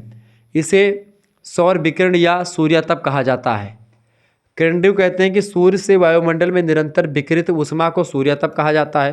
यानी जो ऊर्जा ऊष्मा आती है सूर्य से, उसी ऊर्जा और ऊष्मा को सूर्यातप बोलते हैं बेसिकली। वायर्स, पृथ्वी के सतह पर प्रत्यक्षता प्राप्त सौर विकिरण की दर को सूर्यातप कहते हैं। यानी कितनी ऊर्जा मिलती है सूर्य के प्रकाश से, वही सब होता है सूर्यातप। अगला क्वेश्चन आ चुका है बेटा। प्रश्न है वायुमंडलीय दाब से आपका क्या तात्पर्य है। प्रश्न ये सब परीक्षा में पूछा, वो जो है जिसको आप बोलते हैं वायुमंडलीय दाब, ठीक है, यानी प्रेशर। वायु का भी दाब पड़ता है, क्योंकि वायु जब कभी कभी ठंडी हो जाती है, ज़्यादा वायु में नमी हो जाती है तो वायु वजन में ज़्यादा हो जाती है, तो वायु का अपना भी क्या होता है, दबाव पड़ता है। वायु दाब मतलब वायु दाब भी पड़ता है। वायुमंडल में पाई जाने वाली गैसें एवं अन्य तत्व भी पदार्थ होते हैं, पदार्थ ही हैं। पदार्थ में भार और भार के कारण से दबाव की स्थिति पाई जाती है, क्योंकि वायु में तमाम प्रकार के तत्व पाए जाते हैं, उनका अपना भार होता है और वह भार जब एक प्रकार से ज़्यादा हो जाता है तो वही दबाव का स्थिति हो जाती है। वायुमंडलीय दबाव इसलिए आपको महसूस नहीं होता है क्योंकि वायु चूँकि हल्की होती है और उतनी सघन होती नहीं है, क्योंकि वो विरल अवस्था में होती है, मतलब कि बहुत दूर दूर होती है, इस वजह से आपको नहीं लगता। बाकी आप देखते हैं जल, अब जल थोड़ा सा सघन है, वहाँ पर घनत्व जल का थोड़ा वायु से ज़्यादा है। और जल से आप मधु का घनत्व कितना है, और ज़्यादा है। तो मधु में आप जो है जाएंगे तो मधु क्या होगी, तो आप मधु में तैर पाएंगे, नहीं तैर पाएंगे। पानी में आप तैर किस लिए लेते हैं, क्योंकि वो उसका घनत्व थोड़ा सा कम है। क्लियर, ये बात आप ध्यान रखेंगे। इसी वायुमंडलीय दबाव को संक्षेप में वायुदाब भी कहते हैं। यह वायु के पदार्थ होने से उसकी भौतिक दशा की स्थिति है। वायु के विशाल विस्तार के कारण से, जो कि हमारे चारों ओर हजारों किलोमीटर की ऊंचाई तक फैला हुआ है, उसमें निश्चित भार होता है। पृथ्वी की सतह तथा समुद्र तल पर प्रति वर्ग सेंटीमीटर वायु का भार लगभग 2.7 किलोग्राम होता है। इसी प्रकार समुद्र तल पर 1 घन फुट वायु का भार लगभग 1.25 औंस होता है। मनुष्य एवं सभी जीवों के वायुदाब का पता ठीक उसी प्रकार से नहीं चलता है जिस प्रकार मछली को पानी के भार का पता नहीं चलता है। मछली को पानी का भार का पता नहीं चलता कि चूँकि वो नीचे इतनी बहती है। इसी तरीके से मनुष्य को वायु के भार का तनिक भी पता नहीं चलता, चूँकि जिस तरीके से मछली को जल के भार का पता नहीं चलता। आगे बढ़ते हैं, अगला क्वेश्चन आ चुका है, वायु राशियाँ क्या हैं। वायु राशियाँ वायुमंडल का ही एक अंश होती हैं। वस्तुतः वायु राशि वायुमंडल के उस विस्तृत और सघन भाग को कहा जाता है जिसमें विभिन्न ऊंचाई पर क्षैतिज रूप में तापमान और आर्द्रता की अवस्थाएं समान होती हैं। यानी ऐसी हवाएं जिस एक समान ऊंचाई पर क्षैतिज अवस्था में, यानी इस अवस्था में बह रही हैं, उनका तापमान जो है बिल्कुल समान होता है और आर्द्रता यानी नमी और उसकी जो गर्मी है दोनों बराबर होती है सामान्य स्थिति में, वही वायु राशियाँ होती है। जिस प्रकार वायु का तापमान, वायु का दाब और वायु की आर्द्रता, तापमान मतलब कि उसका जो वायु कितनी गर्म है, दाब मानी वायु कितनी वजन में ज़्यादा है, उसकी आर्द्रता यानी वायु में कितनी नमी है, वायुमंडल की दशाओं को प्रभावित करती है। और उसी प्रकार वायु राशियों का भी उन पर प्रभाव पड़ता है। तो वायु राशियों का प्रभाव पड़ता है और चूँकि वायुमंडल की आर्द्रता मतलब वायुमंडल की दशाओं को प्रभावित करती हैं, उसका दाब, उसकी आर्द्रता, उसका तापमान, और उन सभी को वायु राशियों का भी उन पर प्रभाव पड़ता है और वायुमंडल का दबाव भी पड़ता है। फिंच त्रिवार्था कहते हैं कि वायु राशि वायु के उस विशिष्ट और विशाल पुंज को कहा जाता है जिसमें तापमान और आर्द्रता यानी कि उसकी जो टेम्परेचर है और उसकी नमी वितरण क्षैतिज पट्टियों के समरूप पाया जाता हो, उसी को बोला जाता है। तो इस तरीके से सब क्वेश्चन आएंगे। एक बात और ध्यान रखेंगे, यहाँ पर मैं आपको बता दूँ, आपको एक टॉपिक आपको मैंने नहीं पढ़ाया है, चूँकि मैं उसको पहले चैप्टर में ही पढ़ा दिया था। भौतिक भूगोल क्या है, भौतिक भूगोल की परिभाषा दीजिए, इसको आप पढ़ लीजिएगा। भौतिक भूगोल की परिभाषा पढ़ लीजिएगा। भौतिक भूगोल की परिभाषा के साथ साथ बेटा आप थोड़ा सा सौर मंडल के बारे में पढ़ लीजिएगा, ठीक है। सौर मंडल के बारे में, चूँकि ये सब सरल टॉपिक है, जो कठिन, सौर मंडल के बारे में पढ़ लीजिएगा। और जो है पृथ्वी की उत्पत्ति का जो सिद्धांत है, पृथ्वी की उत्पत्ति का सिद्धांत, उसको पढ़ लीजिएगा। ये क्वेश्चन आपकी परीक्षा में ये भी आएगा। ये सब मैं चूँकि इससे पहले वाले मॉडल पेपर में करवा चुका हूँ, इस वजह से मैंने नहीं करवाया है, चूँकि मैं तबीयत हमारी ख़राब थी ज़्यादा, तो मैं ज़्यादा लंबी क्लास दे नहीं पाता। फिर भी हमने आपकी बड़ी लंबी क्लास ली है। क्लियर, आगे देखते हैं। तो इससे पहले हमने सोशियोलॉजी का करवाया, तो सोशियोलॉजी वाले जो बच्चे हैं इनको देख लीजिएगा, इस वीडियो को देख लीजिएगा। आपके लिए इंपॉर्टेंट, किसी भी यूनिवर्सिटी से आप हैं, कोई भी विश्वविद्यालय का पेपर देने जाएँ, आप इन सभी वीडियोज़ को देख करके जाएंगे, आपका पेपर बहुत अच्छा होगा। मिलते हैं फिर नेक्स्ट वीडियो में, तब तक के लिए जय हिंद, जय भारत। आप सभी का बहुत बहुत धन्यवाद। हमारे से जुड़ने के लिए इसी प्रकार से अपना प्यार हमेशा बना रखेंगे। बहुत बहुत धन्यवाद बेटा।